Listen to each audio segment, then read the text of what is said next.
আমি ঢাকার সর্বকনিষ্ঠ শিশু শহীদ জাবির ইব্রাহিমের মা। জুলাই বিপ্লবের প্রায় ১৪০০ শহীদের হত্যার বিচার খুবই ধীরগতিতে চলছে।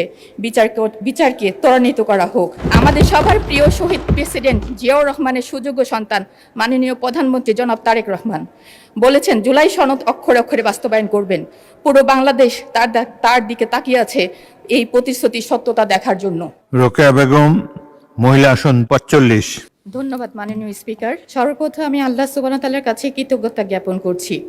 সাথে সাথে বাংলাদেশ জামায়াতে ইসলামীর প্রতি কৃতজ্ঞতা জানাচ্ছি শহীদ পরিবার ও জুলাই যোদ্ধাদের প্রতিনিধিত্ব করার জন্য, একজন শহীদের মাকে মনোনীত করে সংসদে কথা বলার সুযোগ করে দেওয়ার জন্য। আমি ঢাকার সর্বকনিষ্ঠ শিশু শহীদ জাবির ইব্রাহিমের মা। ২০২৪ সালের জুলাই বিপ্লবের জীবন দিয়েছেন শত শত মানুষ। রাষ্ট্রীয়ভাবে স্বীকৃত শহীদের সংখ্যা বর্তমানে ৮৬৫ এবং আহত যোদ্ধার সংখ্যা ১৫,৯০৩ জন। এদের মধ্যে ৪৩ জন সম্পূর্ণ দৃষ্টিশক্তি হারিয়েছেন এবং প্রায় ২,০০০ আহত যোদ্ধা স্থায়ীভাবে পঙ্গুত্ব নিয়ে জীবনযাপন করছেন। মাননীয় স্পিকার, আমি নিজেও একজন শহীদ সন্তানের মা।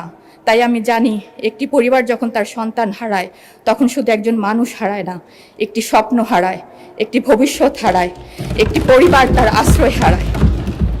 তাই মাননীয় মন্ত্রীর কাছে আবেদন, জুলাই বিপ্লবের প্রায় ১৪০০ শহীদের হত্যার বিচার খুবই ধীরগতিতে চলছে। বিচারকে ত্বরান্বিত করা হোক।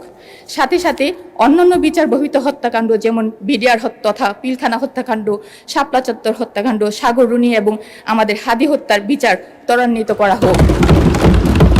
আমাদের সবার প্রিয় শহীদ প্রেসিডেন্ট জিয়াউর রহমানের সুযোগ্য সন্তান মাননীয় প্রধানমন্ত্রী জনাব তারেক রহমান বলেছেন, জুলাই সনদ অক্ষরে অক্ষরে বাস্তবায়ন করবেন।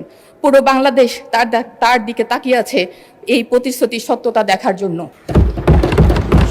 জাতিসংঘের হিসাব অনুযায়ী প্রায় ১৪০০ শহীদ, এর মধ্যে মাত্র ৮৬৫ জন গ্যাজেটভুক্ত হয়েছে।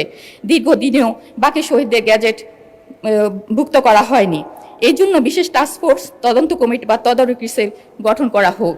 ডক্টর ইউনূস কর্তৃক প্রতিষ্ঠিত জুলাই বিপ্লবের শহীদ ও আহতদের সেবাদান কল্পে নির্মিত প্রতিষ্ঠান জুলাই ফাউন্ডেশনে আজ মৃত্যু পায়।